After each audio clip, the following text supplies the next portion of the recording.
Yo guys, Animals here, Super Z. Today, we have another presentation for you guys.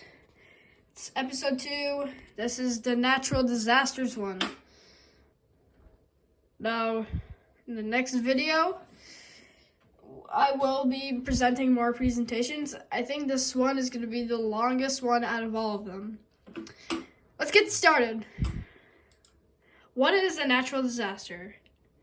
And I actually made this one, so let's get right into it.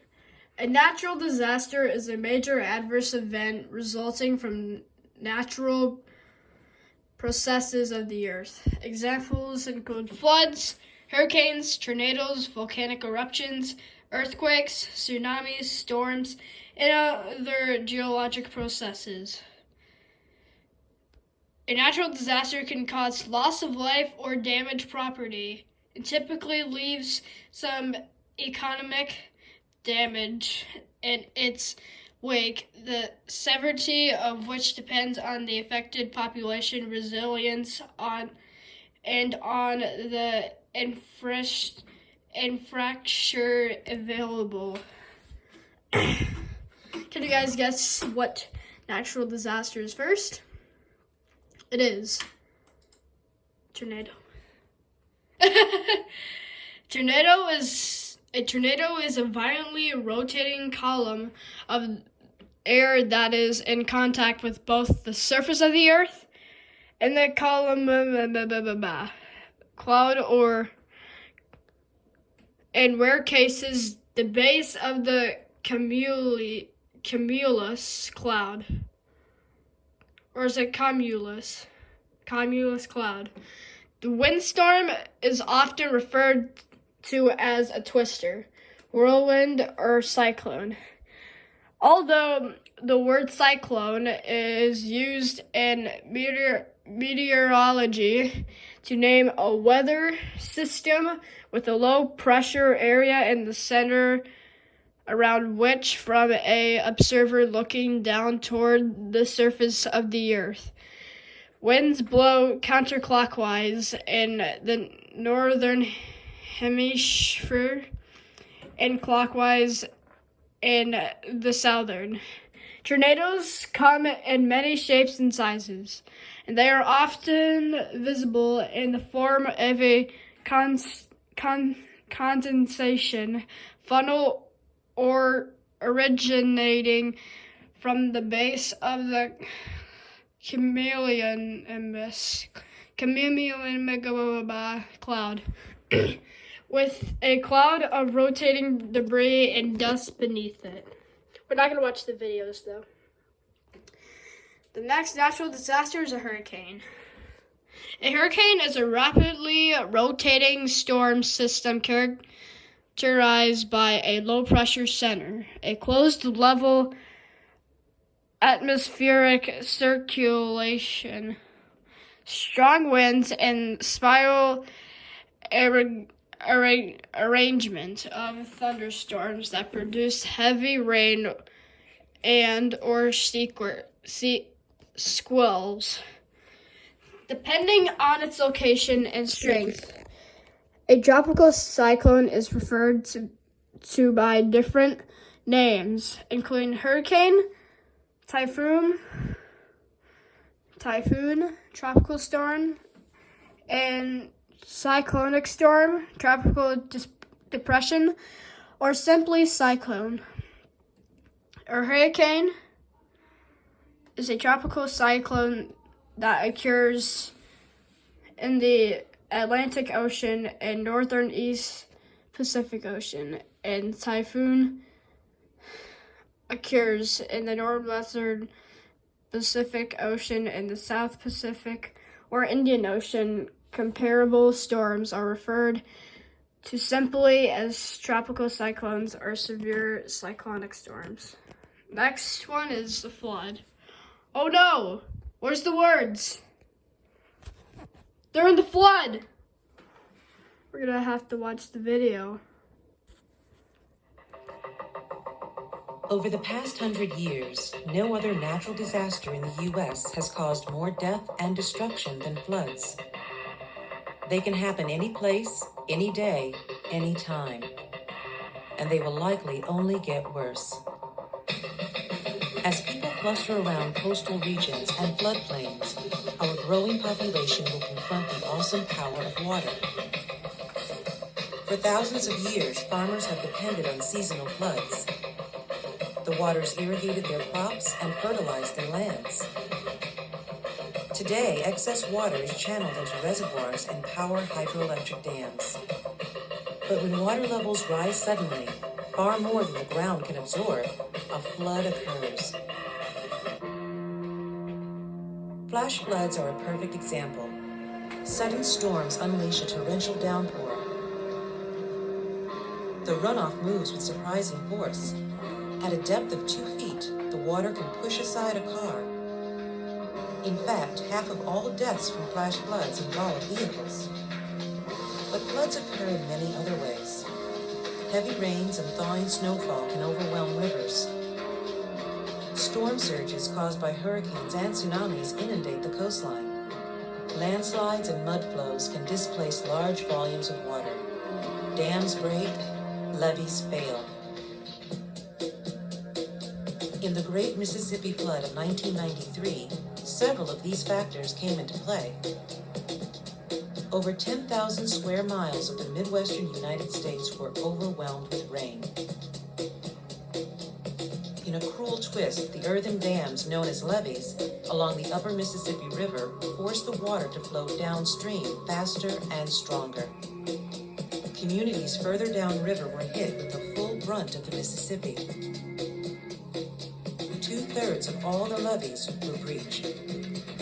Though towns rallied to protect their lives and livelihoods, the damage was still immense.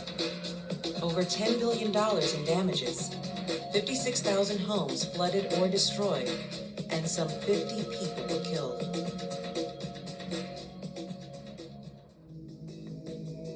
At the start of this century, another powerful flood wreaked havoc, this one coming from the sea. The storm surges of Hurricane Katrina submerged 80% of the city of New Orleans. Over 1,800 people died in the floods. The damage has been estimated at over $80 billion. In some ways, the New Orleans disaster was unique. Much of the city lies below sea level, and despite years of warning, the city was woefully unprepared to handle a breach of the levees which kept it dry. Okay, we gotta continue with the presentation, so that's basically the end of the video, so I gotta read quick.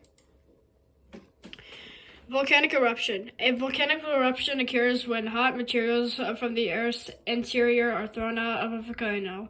Lava, rocks, dust, and gas compounds are some of these ejecta. Eruptions can come from side branches or from the top of the volcano. Earthquakes. Whoa!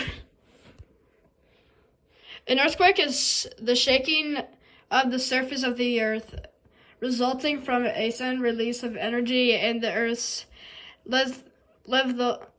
lithosphere that creates seismic waves. Earthquakes can range in size from those that are so weak and they cannot be felt to those violent enough to propel objects and people into the air and wreak destruction across entire cities. Seismic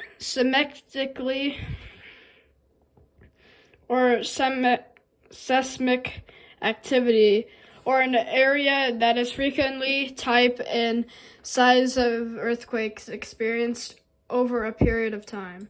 Tsunami! A tsunami is a series of waves in a water body caused by the displacement of a large volume of water, generally in an ocean or a large lake. Tsunamis are basically a underwater volcanic eruption. Above or below water, all have the potential to generate a tsunami. Landslide.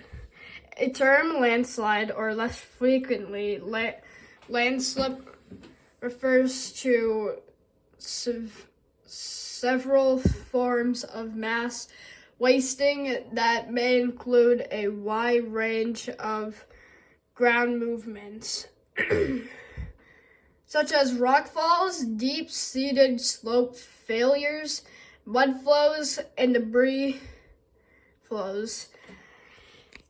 Landslides occur in a variety of environments characterized by either steep or gentle slope gradients, from mountain ranges to coastal cliffs or even underwater,